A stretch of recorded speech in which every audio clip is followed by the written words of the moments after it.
Hello kabayan, magandang araw at magandang gabi din po. So, yung gagawin pala natin, yung ginagawa natin sa Toyota Yaris yan, hatchback. So, panel. Pasok yung panel, repair din yung pintuan kasi gas-gas yung pintuan. Mayroon ding lubog-lubog yung pintuan na yan. Tapos, ang gawin natin una, so yun, nakita na natin yung tama. So unahin natin yung repair ng panel kasi yan ang tama kabayan eh. Yan ang i-repair natin. So unahin natin. So tanggalin natin yung Ventura para tatagos yung pang spot natin dyan. Tapos i-welding natin.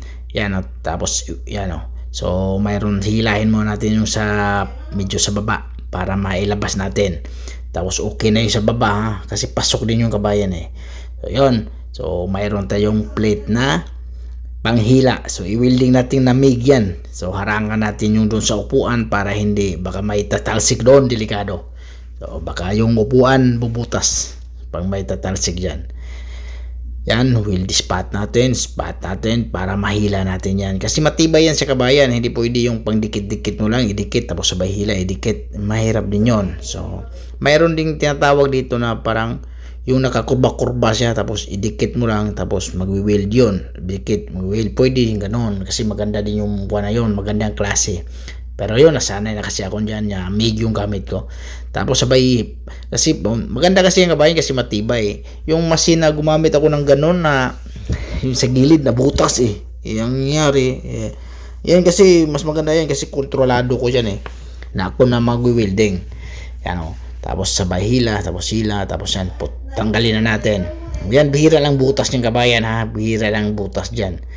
Yung machine kasi na idikit mo, mabubutas kasi yun eh. Yung pakurba-kurba, yung para tusukan mo, tapos sabay hila. Maganda din yun. Yung katulad yung kabayan, okay na di ba? Yung alignment natin, yung pasok yung kanina, yun, iba pantay na. So, ganun lang din. Tapos yan, gumamit na tayo ng pang spot. Yung dikit kasi lubog-lubog pa yung sa mga gitna-gitna dyan banda ba eh. So kailangan ilabas din natin para hindi makapal yung masilya natin na ilagay. Mas maganda kasi yung hindi makapal kasi pangit naman yung makapal kasi biyak yan. Pero panel naman yan, walang problema din.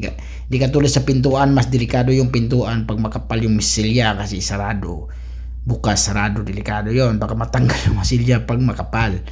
Pag panel naman walang problema, pero kailangan maganda yung trabaho din natin kasi importante maganda yung trabaho din natin. Yan di ba? Di ba? Dikit, hila, dikit, hila. Tapos tatanggalin din natin yung kabayan, lihain din natin yan kasi mga itim-itim yun eh. So kalawang yun. Pag hindi mo matanggal yun, papasukan ng kalawang kahit nasa loob ng masilya yon, kahit nakatapal yung masilya, mas maganda tanggalin talaga yan. Minsan pag hindi ko matanggal, i-sunblast ko dyan.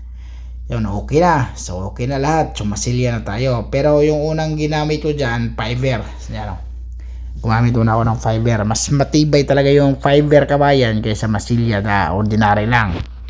So, maripis lang yung fiber natin dyan. Tapos, pagkatapos, masilya na tayo pagkatapos ng fiber.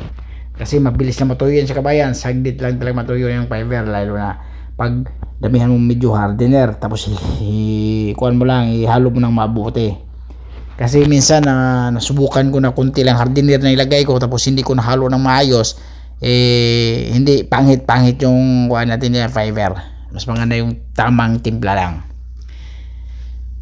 Yan so ganun lang paglagay ng fiber kabayan. So para masilya na lang din. Panel, pang panel lang talaga yan sa kabayan sa pintuan, bihira ako gumagamit ng pintuan na fiber kasi iba-ibang klase yung bihiran talaga yung pang panel lang talaga yan. Tapos yun, pahin na tayo ng masilya agad. So mabilis lang matuyo yun, mga 5 minutes tuyo na yung fiber natin. Tapos sabay liha agad ng 80 yung ginamit ko sa sandpaper. Tapos pag liha ko ng sandpaper na 80, so okay na, pahin agad ng masilya nga ordinary. Yan so mabilis lang din matuyo yung dito kabayan, yung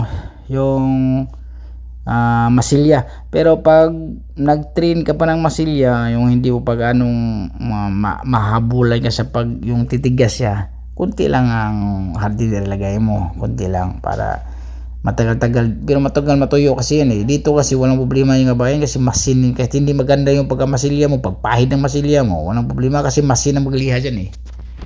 So pagtanggal pala ng yung window windshield, saglit lang din yan. Sabay diin mo sa pababa, tapos sabay angat. Parang ibaliktad mo siya. Diin, baliktad. So tanggal siya agad. Saglit lang yan. So ayan, pagkanto ng kabayan, pag may yung body line niya, walang problema yan. So gagamit tayo ng tip. So yung pinakadulo naman sa may dugtungan ng bumper, walang problema yan kasi hindi naman natamaan din, walang tama. So yung doon na tayo kumuha ng linya. Yan. Tapos sabay mano-mano liha. So pagkatapos ng mano-mano liha, tapos na yung sa taas na yan, tapos sa baba naman yun. Yung ginamit ko yung machine, 320 na yan siya. So pagkatapos niya tanggal, okay na yan. Ibig sabihin niya kabayan, primer na yan siya. Pintuan sa panel, okay na. So tanggalin muna natin yung double adhesive sa pintuan.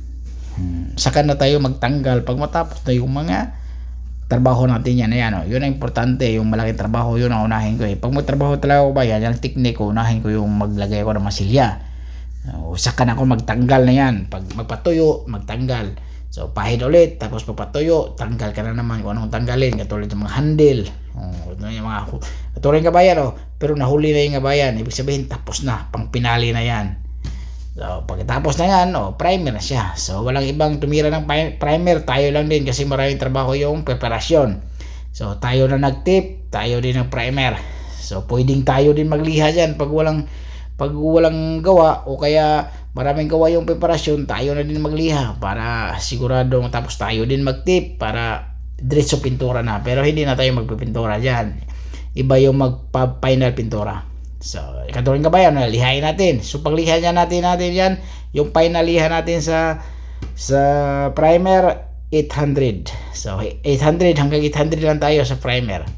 Pero unang liha ko dyan kabayan, bali mano-mano 400, pagkatapos ng mano-mano 400. So okay kabayan, perfect na, di ba?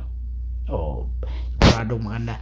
So ibalik natin kabayan, unang liha sa primer mano-mano na 400, black gamitin ko, 400, tapos machine 500, machine na 500, pagkatapos ng machine 500, 800 na, lahat na yan.